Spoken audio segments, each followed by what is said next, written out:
ไม่บ้าមានអត់មានពី I love you មានអាសេតយ៉ាងនេះទេអត់មកសេតមួយស្មើចេះរកបាយឆ្លោយអត់ចាយោជំរាបសួរបងប្អូនទស្សនាវីដេអូនេះពីខាងណាមកដែរហើយនៅមើលនឹងស្មោះមួយក៏សាវ៉ាថ្ងៃនេះ idol លេងឈុតធំនាំខ្ញុំមកលេងសង្គ្រាមសកលវិទ្យាល័យជឿគ្រប់គ្រងឆ្នាំណាក៏ដូចឆ្នាំណាដែរគេល្បីថាសាលានឹងសប្បាយហើយសំខាន់ idol ឆ្នាំនេះពួយ2ថ្ងៃ1ថ្ងៃ4ថ្ងៃ5តែមាន activity សប្បាយច្រើនតែកុំភ្លេចទេដោយសមមួយដងយើងនៅអារម្មណ៍បងប្អូនទៅមើលទេសភាពតិចសិនណាតាជួម៉ែអូនមើលតើបងខកប៉ុន្មានដុល្លារបងចង់ជប់និស័យចង់បានស្រីជាគូស្នេហាថ្ងៃចូលឆ្នាំថ្មីចាំបងនោមស្រីជុំមកបាអោក្រមុំបងអើយតើអូនគិតយ៉ាងណា idol I confident ចង់ស្អាតចង់លយជឿជាក់ដោយ idol ញ៉ាំ idol ដាក់ idol ហើយយើងមាន confident ទំនុកចិត្តទៅសម្ភារស្រីស្អាត let's go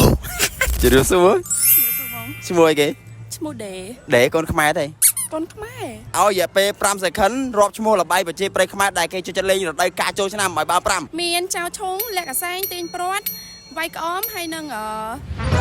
តារាមកឈើអូខេត្រឹមត្រូវល្បែងប្រជាប្រិយខ្មែរទាំងអស់ហ្នឹងចូលចិត្តលេងល្បែងមានណាជាងគេចូលចិត្តលេងបរតគូរៀបរាប់ឡើងមកចវាយឯណាដល់ពេលមកចូលចិត្តលេងបរតគូឯណានេះស្គយឥឡូវយើងចូលសំណួរថ្មីឲ្យរយៈពេល5 second បង្កើតប្រយោគដោយប្រើពាក្យ I ឲ្យបាន5ប្រយោគ I love you idol I miss you I miss you I miss you ស្អុយI confident មួយទៀតបងមួយទៀត I hate you You hate me but I love you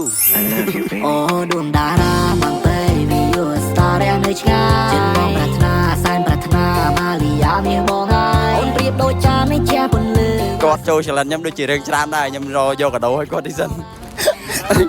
អានេះកាដូមកយើង Hello Kitty X Spider-Man ទៀត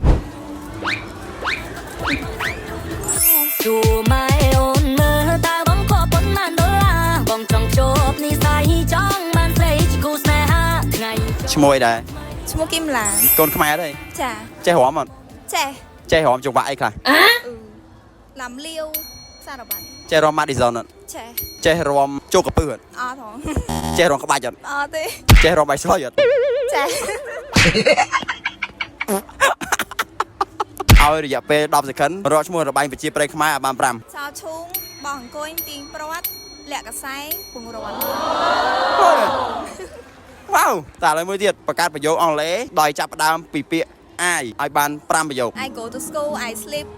I play game I run I play tennis ហេយ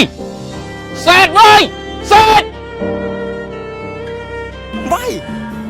មិនបាមានអត់មានពី I love you មានអាសេតយ៉ាងនេះទេអត់មកសេតមួយស្មើ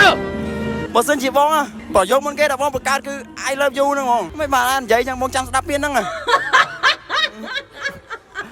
ឡូវចង់បានកាដូអត់ខោ Hello Kitty X Spider-Man ជូនទៅកញ្ញាគឹមឡាងទុកជាអនុស្សាវរីយ៍ថ្ងៃសង្គ្រាន្តនៅសាលានិមអរគុណច្រើនណាស់បាយបាយហេតុផលដែលថ្ងៃនេះខ្ញុំលើកសំណួរល្បែងប្រជាប្រិយខ្មែរយើងយកមកសួរពួកគាត់គឺដោយសារពេលខ្ញុំចូលរួម idol សង្គ្រាន្តនៅសាលានិមនេះសង្កេតឃើញពួកគាត់ចូលរួមនៃល្បែងប្រជាប្រិយខ្មែរសប្បាយខ្លាំងមែនទែនជុំគ្នា idol សង្គ្រាន្តណាគេរៀបចំមកហ្មងពិសេសនៅសាលានិមនេះទៀតចូលបងប្អូនអាច comment ប្រាប់ខ្ញុំផងបានទេថាចង់ឲ្យ idol សង្គ្រាន្តបន្តទៅធ្វើនៅសាលាណាទៀតដែរអូយបើកន្លែងមកមើលទេសភាពនៃផលិតផលក្នុងស្រុករបស់យើងវិញនិយាយពីអូវ៉ាវតែហ្មង